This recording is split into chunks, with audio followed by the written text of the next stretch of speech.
ഒരു ഷോപ്പിംഗ് മാളിന് മുന്നിൽ അന്ധനായ ഒരു കുട്ടി ഒരു തൊപ്പിയുമായി ഇരിക്കുന്നുണ്ട്. ഒപ്പം ഒരു ബോർഡുമുണ്ട്. അതിലയാൾ ഇങ്ങനെയാണ് എഴുതി വച്ചിരിക്കുന്നത്: എനിക്ക് കാഴ്ചയില്ല, ദയവായി സഹായിക്കൂ. വളരെ കുറച്ച് നാണയങ്ങൾ മാത്രമാണ് ആ തൊപ്പിയിൽ വീണിട്ടുള്ളത്.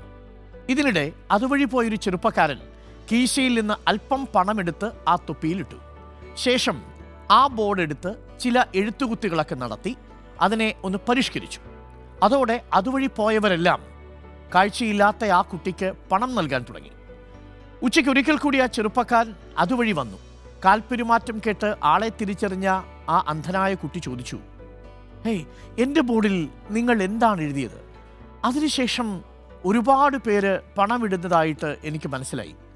ചെറുപ്പക്കാരൻ പറഞ്ഞു: ബോർഡിൽ നീ എഴുതി വെച്ചത് തന്നെയാണ് ഞാനും എഴുതിയത്. ചെറിയ രീതിയിൽ ഒരു മാറ്റം വരുത്തിയെന്ന് മാത്രം.